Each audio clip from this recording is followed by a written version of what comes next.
Muy bueno, sim, foi lançado o primeiro ETF exclusivo da Argentina, o ARGT39, aqui na B3, que na realidade é um BDR.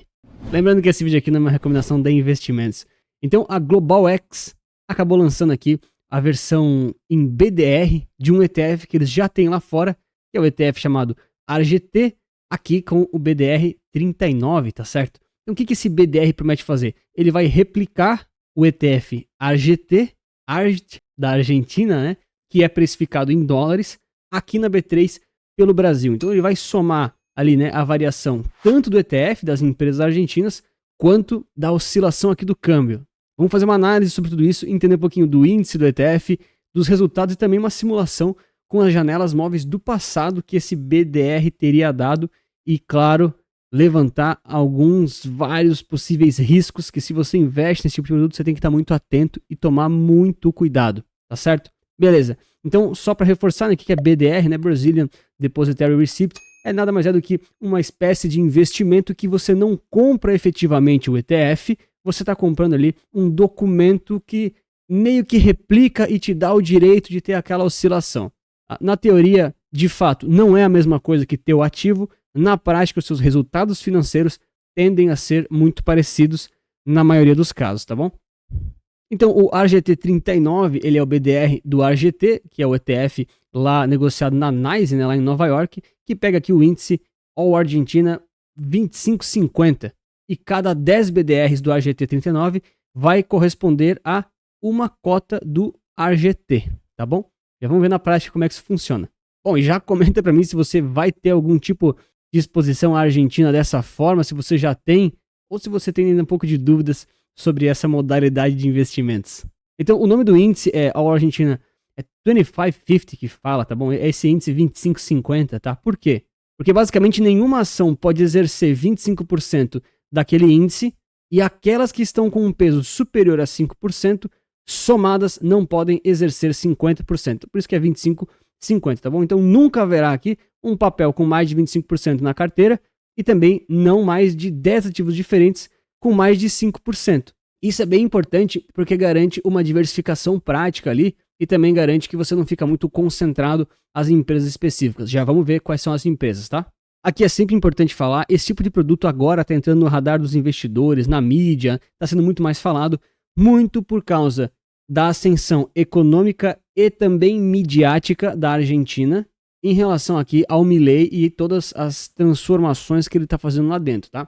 Eu não sei exatamente qual que é a sua opinião sobre o Milei, sobre o Trump, Elon Musk, Bolsonaro, Lula, toda essa trupe, tá? Mas no final das contas, ele está movimentando muito a Argentina, está melhorando muitas coisas, é um caminho muito longo e muito complicado que os hermanos ainda têm, mas a ascensão na mídia para eles também traz possibilidade de investimentos. Um outro fato muito importante, cara, isso aqui é muito importante, que ocorreu muito recentemente, agora em abril de 2025, é o fato da Argentina ter novamente destravado o câmbio, tá? Ela tinha ela ainda tem várias limitações, né? A Argentina é um caso que, meu Deus do céu, tem que cuidar. Mas eles tinham lá o câmbio muito travado, muito controlado, com muitas intervenções, tá? E agora o câmbio está um pouquinho mais liberado lá entre o peso argentino e o dólar. Então isso faz com que muitos investidores voltem a se interessar com o país, porque toda crise também traz oportunidades, né? Tem muitas empresas que, querendo ou não, têm qualidades também, tá certo? Só que você não consegue investir em alguns países, em algumas empresas, se o câmbio é controlado, se o regime não te dá liberdade nenhuma, se você não tem segurança jurídica para colocar o seu dinheiro lá e tirar quando quiser, do tipo, poxa, para algumas pessoas na Argentina existia, e talvez até ainda exista, limitação de compra de dólares por mês. Você não poderia comprar, por exemplo, $1 milhão. Você tem lá uma cota que você pode comprar, senão o câmbio dispara. Então existiam e ainda existem, tá? Intervenções. No geral, a minha avaliação aqui, ainda assim, é positiva, eu torço para o melhor para o país deles, mas, cara, eu tenho certeza que se é para a Argentina virar de vez a página, né, realmente sair de subdesenvolvido emergente para um país de primeiro mundo, vai ter que... É muita água para remata, tá muito longe aqui ainda, o que de fato pode sinalizar também algumas oportunidades no meio do caminho. Então, olhando aqui no Panorama Resulta Capital, a gente tem aqui o gráfico tanto do ARGT39 quanto do ARGT multiplicado pelo dólar, tá? Lembra que eu comentei, no caso, a gente leu junto aqui, né? A cada 10 BDRs da ARGT39 será uma cota do ARGT. É justamente por causa dessa conta aqui, tá bom? Então, o RGT multiplicado pelo dólar está dando mais ou menos aqui 478 mil. Considera isso como um número. Esse número não quer dizer nada, tá bom? Assim, quer dizer, mas para nós aqui não quer dizer nada. Então, a cada 10 cotas do BDR, que é o que diz aqui, né? Cada 10 BDRs do RGT39 será uma cota do RGT cheio. Então, no caso, você teria que dividir aqui, né? O RGT multiplicado pelo dólar para ter a cota ideal do spread perfeito para você comprar o BDR, tá? Então seria aqui basicamente 47,8, tá? Assim, vamos arredondar conceitos, tá certo? Então esse seria o preço ideal para você comprar esse BDR aqui no Brasil. Não tô falando de oportunidade, tô falando de market maker e de spread, tá bom? Mas vocês podem ver aqui já que não é exatamente igual, tá? A gente tá aqui com 47,5, o ideal seria 47,8. Ou talvez até tá um pouquinho mais barato, só que assim, ó, isso aqui oscila muito, tá? Então, esse aqui já é o primeiro risco, você tem que ficar muito atento se você compra BDRs.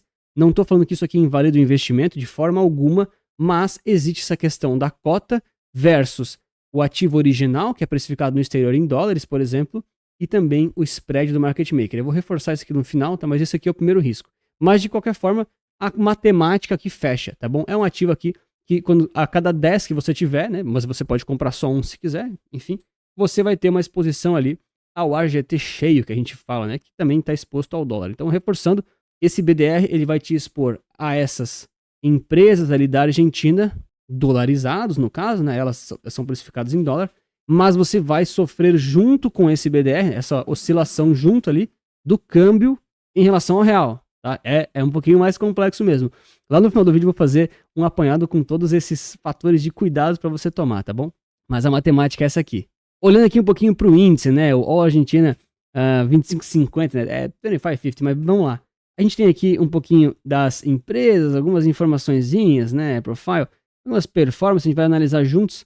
O pessoal da MSI faz um trabalho muito interessante de índices, eu gosto muito dos índices que a MSI promove, divulga, né? Eles fazem algumas comparações que eu vou trazer também mais no detalhe, mas para nós mesmo interessa aqui o ETF original da Global X, tá? Que é justamente aqui o ARGT, né? É de Argentina isso aqui, né? RGT, né? Que vai pegar aqui justamente aquele índice, né? Por que a gente tem que olhar esse ETF e não o BDR? Porque o BDR, ele teoricamente está comprando, teoricamente, tá? Não é que ele está fazendo isso. Ele está replicando aqui o desempenho desse ETF específico, tá bom? Então, de forma bem geral, eles batem bastante na tecla aqui em relação à transformação na nova fase econômica que o Milei está causando na Argentina, tá? Pessoal, não tem como você querer investir em qualquer país, inclusive no Brasil, tá? Sem considerar os fatores políticos, tá bom? Você não vai efetivamente considerar só isso, tá? Para investir, você não consegue considerar só isso. Mas não tem como você ignorar totalmente a política. Porque senão você vai começar a colocar dinheiro em países, em economias, que a política muitas vezes trava, que tem muitos impostos, que não tem vantagens para você como investidor. Então, por isso que o pessoal bate tanto nessa tecla do Milei, porque a bandeira que ele carrega é um discurso que os investidores gostam. Ah, Anthony, você gosta do discurso dele? Eu gosto. Eu gosto do discurso do Milei, eu gosto do discurso do Trump, mas não quer dizer que eu também não vá olhar para o discurso dos outros. Não quer dizer que eu não vou ter nenhuma exposição a países que têm economias e políticas, né, que eu não goste muito. Por exemplo, aqui no Brasil a gente tem o Lula, né? Eu não gosto muito do Lula. Agora, não quer dizer que eu não vou ter exposição nenhuma ao real. Pô, eu sou brasileiro, eu moro no Brasil, né? É difícil eu não ter nenhuma exposição no Brasil. Então, vamos medir isso de forma saudável, tá certo? Mas eles vão bater muito nessa tecla justamente porque esse é um tipo de produto de ETF que, globalmente falando, só faz sentido por conta das reformas do Milei, tá? Por isso que eu falei isso aqui nesse slidezinho aqui, nessa matéria do dólar, porque se fosse do regime antigo, se fosse com o câmbio controlado, ninguém quereria colocar um único centavo de dólar aqui, tá? E ninguém que eu digo, ninguém dos caras muito grandes com muito dinheiro. Se a sardinhada apaixonada, assim, puramente por política quiser colocar, não vai mover mercado, não vai fazer nada, tá certo? Aqui tem que ser realmente investidor institucional, dinheiro grosso e muita grana mesmo, para realmente fazer diferença. Esse pessoal só coloca a grana onde eles têm segurança de que eles um dia possam tirar. Eles sabem que investir aqui tem riscos. Pode ser que as empresas nem deem tanto retorno, mas eles têm que precisar poder tirar o dinheiro e não ficar lá com o dinheiro preso. Aqui eles dão um pouquinho de exclusividade, o único ETF de ações argentinas nos Estados Unidos. E aqui eles batem um pouquinho ao acesso eficiente que um ETF consegue fornecer, né? Numa exposição local ali da Argentina, tá certo? Eles têm aqui essa taxa de administração 0,59, que basicamente vai ser a mesma que você vai pagar indiretamente no BDR, tá bom? Que ela é descontada um pouquinho a cada dia lá da cota original, e por arbitragem do market maker, ele vai se compensando ali no BDR também, tá? Assim, tem que simplificar vários conceitos, porque senão esse vídeo vai ficar interminável. Patrimônio líquido aqui, então, quase 1 bi de dólares, ok? Então é um patrimônio líquido tranquilo, tá? Isso aqui não aparenta nenhum problema de liquidez. Tô falando do ETF lá da NYSE, lá de Nova York. Não tô falando do BDR, ok? Eles batem aqui um pouquinho cota patrimonial, assim por diante. E por enquanto eles têm aqui 29 empresas no portfólio. Então você vai estar comprando aqui basicamente 29 ações. Esse é um ETF que também é muito mais focado em crescimento de patrimônio, não em pagamento de dividendos. Tá lá fora, pessoal, são raríssimos os ETFs que pagam dividendos de forma estratégica. Tipo assim, muitos deles pagam dividendo, tipo, sobrou um pouquinho, divulga aí, distribui e tal, mas é tipo miséria mesmo, é só para cumprir tabela, não é por estratégia, tá bom? Eles acabam reinvestindo tudo por questões tributárias e fiscais, tá? Lá para os Estados Unidos, o dividendo tem uma tributação muito pior do que aqui no Brasil, tá? Muito pior. Inclusive para nós, estrangeiros, né, o pagamento de tributos para quem investe no exterior é um pouquinho pior para alguns casos específicos, tá? Bom, aqui tem as maiores posições aqui do índice, né, e do ETF também, então um destaque sem dúvida nenhuma aqui para o Mercado Livre, olha só, com uns 25% de peso no índice, ou seja, ele está batendo naqueles 25% superior, lembra? Lembra que o limite é 25%? Então, o Mercado Livre aqui está batendo nessa faixa. O Mercado Livre, que é uma empresa muito, muito grande, né, cresceu demais, demais, demais. Não dá para negar que eles acertaram, né? A quantidade de galpão, de operação aqui no Brasil também que eles cresceram cara, desumano. Realmente muito, muito interessante. E aí eles listam aqui várias outras empresas que, enfim, estão no índice, tá? Eu vou ser sincero com vocês, eu não conheço essas empresas. Uma ou outra eu já conheço de nome. A Cencosud, por exemplo, eu sei que tem operação no Brasil. Eu conheço porque na minha história profissional eu já trabalhei em lugares que ela foi comentada. Enfim, não tem nada a ver com o mercado financeiro. E mais uma ou outra aqui, tá? Mas eu confesso pra vocês que eu não tenho uma expertise tão grande assim no mercado, na economia argentina, tá? Até, enfim, talvez seria estranho se eu tivesse, porque a minha especialidade não é essa, tá? Mas tem aqui as empresas, então de certa forma você tá bem diversificado em termos de empresas e também, isso aqui que é bem importante, em termos de setores, né, pessoal?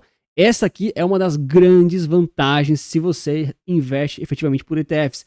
Você não precisa necessariamente ficar fazendo ali todo o valuation a cada 3 meses, ler as 65 páginas de DRE, do fluxo de caixa, do balanço patrimonial, fazer toda uma tese macroeconômica, simular cenários de câmbio com impacto ali no fluxo de caixa. Você simplesmente tem uma exposição por setores e também aqui por diversas empresas, tá? É claro que não é todo ETF que é bom, é claro que não é todo índice que é bom. Talvez 25% em Mercado Livre seja muito, tá? Não estou nem discutindo esse ponto, mas aqui pelo menos a vantagem de você ter essa exposição, essa diversificação prática é muito mais simples e muito mais vantajosa do que efetivamente tentar fazer esses modelos todos, tá? Então, não estou falando que esse ETF especificamente é bom, mas a proposta que os ETFs, os índices passivos, perdão, eles oferecem é muito interessante. Então, justamente essas empresas aqui de cima, elas compõem esses setores. Então, consumo discricionário aqui 34%, o financeiro aqui com 18,5%, aí vem energia com quase 13%, bens de consumo quase 10%, serviços de utilidade pública quase 10%, materiais, comunicação, imobiliário e industriais, tá? Isso aqui são os setores, então você está diversificado em diversos setores e dentro desses setores em diversas empresas. Então, pelo menos o check da diversificação você consegue aqui através aqui desse produto. Um outro fator muito importante, não desse ETF, mas desse vídeo é você deixar o like, se inscrever no canal, que não custa nada e você vai me ajudar demais. Sério, faz muita diferença se você puder deixar um like, se inscrever ou até comentar alguma coisa, mesmo que não esteja gostando do conteúdo, você vai me ajudar muito. Bom, e efetivamente, então vamos dar uma olhadinha aqui nos resultados aqui do ETF histórico, do que a gente pode esperar, do que mais ou menos ele entregou, para a gente entender e depois fazer aqui algumas considerações finais, tá certo?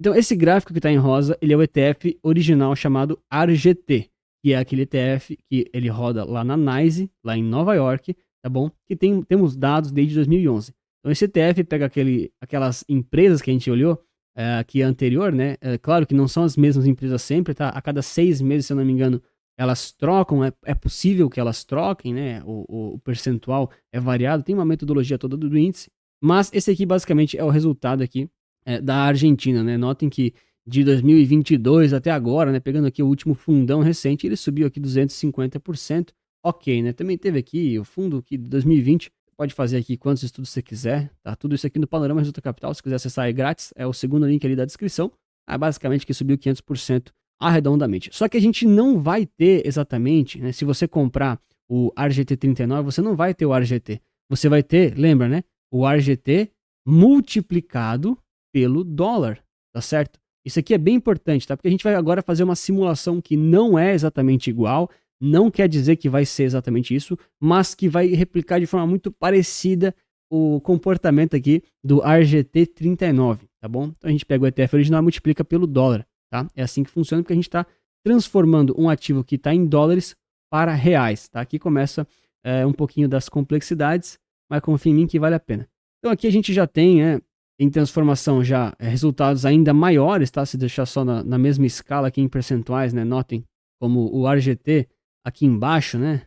Pegando todo o período, ele tinha subido bastante, mas olha só como aquele que transforma aqui em reais, ele subiu ainda mais, né? Por que isso aconteceu? Porque o dólar ajudou isso aqui a se valorizar, né? O nosso câmbio também ajudou a se valorizar esse ativo. Então, efetivamente, para nós aqui, vai interessar o RGT multiplicado, né, pelo o SDBRL, e a gente vai fazer uma análise em janelas móveis. Eu já ensinei aqui no canal como usar o indicador ROC, que vai pegar aqui Rate of Change, a mudança em janelas móveis de um ano, tá? Mais ou menos aqui, tô pegando aqui o gráfico semanal de 50 períodos, é mais ou menos um ano, 12 meses, beleza? E a gente vai ver aqui os cenários melhores e piores que esse ETF multiplicado pelo dólar real já entregou, tá? Que vai ser similar ao BDR RGT39. Tô pegando aqui retornos de janelas móveis de 12 meses, tá? Retorno passado não é garantia de retorno futuro, mas a gente teve aqui momentos muito bons, muito próximos aqui aos 120, 100% de retorno, né, lá próximo de 2021 e também aqui em 24 e 25, né, bem recentemente, mas também já tivemos aqui os anos das vacas magras, né, anos de mais dificuldade, então a gente teve aqui diversos momentos que ele caiu aqui os seus 25, os seus 30% e até os seus, enfim, 20% de queda, tá? Foram quedas bem pequenas aqui, na minha opinião. Eu, em primeira instância, esperava ver muito mais retorno negativo, mas novamente a gente está vendo aqui muito o retorno do dólar ajudando a segurar essas quedas, tá certo? E isso aqui tem uma certa complicação, porque você não pode necessariamente especular o câmbio. Você tem que considerar que a sua carteira toda ela é dolarizada, mas essa conversa ela é meio complexa. Mas de qualquer forma, aqui, esses são aqui os retornos em janelas móveis pro ativo, né? ETF multiplicado pelo dólar real, que vai ser parecido, muito possivelmente, com o RGT39, tá? Mas você não deve considerar que ele vai ficar retornando 100, 120% direto. Esses aqui são os casos melhores que existiram, tá? A gente pode pegar os casos um pouco mais comuns, um pouco mais convencionais, que é na faixa aqui dos 50%, ou até mesmo na faixa aqui dos 15 a 20%, tá? Que ele passa aqui, ó, em diversas ocasiões. Então você vê ali que tem um risco-retorno em termos absolutos, né, muito parecido ali, de 1 para 1, né, menos 20 para mais 20, só que o mais 20 acontece mais vezes, tá? Justamente por conta do câmbio, o câmbio ajuda demais. E naturalmente você não precisa só investir nesse tipo de produto, o mais importante é sempre ter uma carteira que ela é diversificada, não só em termos de ações, né, ou de empresas e de setores, mas em termos de moedas, países, classes de ativos e tudo isso conversando com o seu perfil de risco e com o seu objetivo. Aqui na Resulta Capital a gente oferece carteiras recomendadas muito focadas em ETFs, com essa exposição em dólar, em reais, com renda fixa, renda variável, porém tudo isso sempre comprado pela B3. E aí fica muito mais fácil para você poder se expor a esses ativos e essas variações sem necessariamente tirar o seu dinheiro do Brasil. Se você quiser saber um pouco mais, tem um link aqui no comentário fixado ou na descrição explicando tudo certinho para você. Pô, Antônio, mas vale a pena tirar o dinheiro do Brasil? Vale a pena comprar na B3? Vale a pena comprar Argentina? O que você acha? Bom, vamos lá. Vamos elencar aqui alguns riscos desse ativo em si e algumas observações importantes. A primeira coisa, tirar o dinheiro do Brasil para comprar dólar efetivamente, né, para você investir, é interessante no longuíssimo prazo, mas não é algo que vai deixar você muito mais rico do que se você comprar um ativo que está replicando aquele investimento aqui no Brasil. A principal vantagem de você tirar o seu dinheiro do Brasil, efetivamente, é você tirar o chamado risco Brasil. E aí você deixa o seu dinheiro efetivamente fora, em outra jurisdição, e ele fica um pouco menos exposto aí às nossas leis, confiscos e problemas jurídicos, talvez, nacionais. Essa é a principal vantagem, porque você vai ter custos de câmbio, de IOF, complexidades um pouquinho maiores, né, no imposto de renda. Tá? Efetivamente vai valer a pena? Olha, se você já tem um patrimônio considerável, até vale a pena, tá? Até vai valer a pena em 15, 20 anos mais ou menos. Mas não é algo que vai deixar você rico, tá? Que fique muito claro aqui. Você vai ter um ganho marginalmente maior? Vai. Vai te deixar mais rico? Você vai conseguir comprar um Porsche enquanto um outro cara não conseguiu comprar? Não, não vai ser isso. Você vai ganhar um dinheirinho a mais ali, vai passar um trabalhinho maior, mas assim, para algumas pessoas compensa, para algumas não compensa. Para a grande maioria das pessoas, se elas estão comprando investimentos que de certa forma expõe elas para fora do Brasil, né, com dólar ou com outras moedas, pela B3, através aqui desses ETFs internacionais ou até BDRs, a variação em si do dólar, né, o hedge que vai fazer, que a gente chama, já vai ser muito suficiente, tá bom? Ah, Anthony, qual que é o melhor cenário do mundo? O melhor cenário do mundo, se eu falar aqui, acho que o YouTube me bane, né, mas o melhor cenário do mundo era que você não precisasse tirar o dinheiro porque o real fosse a moeda mais forte do mundo, tá? Esse é o melhor cenário do mundo. Agora, vamos para a realidade, tá? Se você consegue fazer uma gestão e colocar um pouquinho do seu dinheiro fora, é interessante, é saudável, tá certo? Mas se você, por exemplo, faz essa exposição totalmente pela B3, não tem problema nenhum e os seus resultados percentualmente falando, né? Lá na margem final, lá no net, né? Nos percentuais, no longo prazo, tendem a ser muito parecidos. Cuidados aqui em relação ao ARGT, né? 39 e em relação a essa exposição da Argentina. Estou pegando aqui somente os ETFs em dólares, tá bom? Vamos desconsiderar por um instantinho aqui a questão dos reais, porque a gente vai analisar tudo em dólar. Tá tudo analisado em dólar, a gente pode comparar. Primeiro cuidado importante, tá? A Argentina, ela é um país ali que a gente chama de fronteira, né? Não é bem emergente, mas é emergente. Mas a Argentina, ela vem numa performance muito interessante pegando esses últimos anos, tá? Olha só os ETFs que eu coloquei aqui. E eles estão andando todos aqui embaixo, né? Todos bem parecidinhos, todos bem correlacionados. A gente tem o EWZ, que é o Brasil lá nos Estados Unidos, ou seja, é o Ibovespa dolarizado. A gente tem o ETF da China, que eu estou devendo uma análise no canal, vou fazer, tá? Pode confiar que agora em maio sai, o China 11, vou fazer a análise. E a gente tem o EEM, né? O que é EEM? É o Emerging Markets ETF, tá? Então, basicamente, aqui é um ETF com vários países emergentes. Por que eu estou comparando isso aqui tudo com a Argentina, olha só, que está aqui para cima com tudo? Porque tudo isso aqui, teoricamente, são países emergentes, ou de certa forma parecidos. É óbvio que a China é totalmente diferente do Brasil, que é totalmente diferente da Argentina. Mas em termos de economias, como o mercado olha para esses países, que são bem pouco relevantes, a China não, né? Mas o Brasil e a Argentina, para a economia global, assim, né? Não tem as bolsas mais fortes do mundo, não tem as empresas mais fortes do mundo. Cara, são ativos bem correlacionados. E a gente está num momento que a Argentina já deu uma esticada grande, tá? Então é possível que a Argentina aqui, continue subindo muito por muito tempo e que ela passe o Brasil nos países mais desenvolvidos e que ela passe a China e que ela passe os Estados Unidos. Assim, pode acontecer tudo, né, pessoal? Eu sempre falo isso.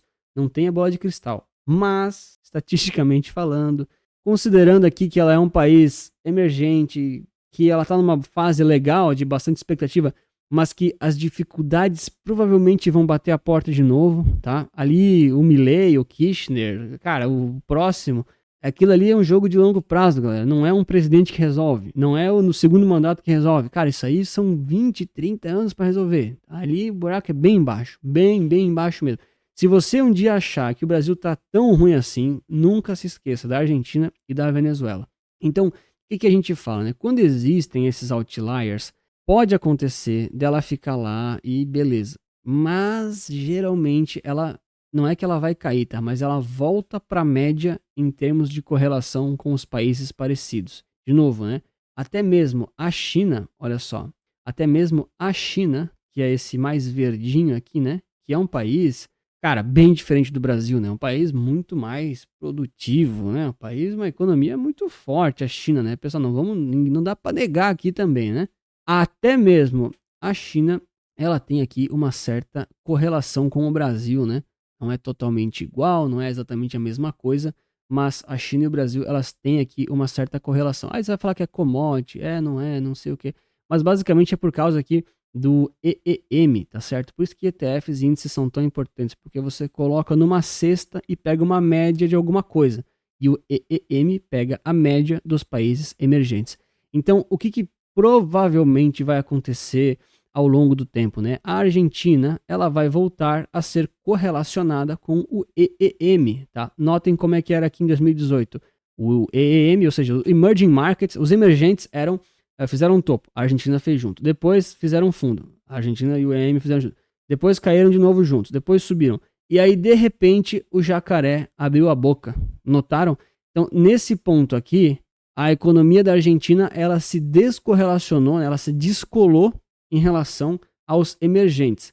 E estatisticamente falando, afinal, ela ainda é emergente, em algum momento ela deve voltar a estar correlacionada com os emergentes, tá? Então esse cuidado você tem que ter noção para você também não achar que agora ela vai subir para sempre e pronto, tá bom?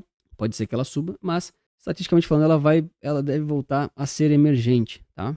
Mas isso não impede você também de ter bons ganhos e de ter, enfim, boas oportunidades, tá bom? Tô elencando aqui riscos, que não é o meu trabalho.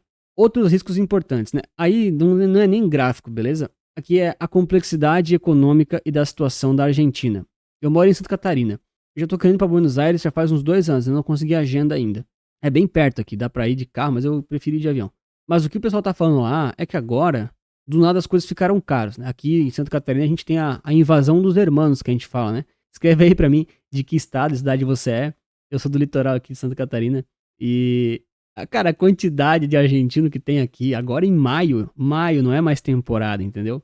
Cara, é absurdo, tá? Então, sei lá, há 1 ano atrás eles estavam tudo quebrado e agora eles estão vindo pra cá porque o Brasil tá barato. Então, existe uma situação muito complexa ali da economia, do governo, das empresas.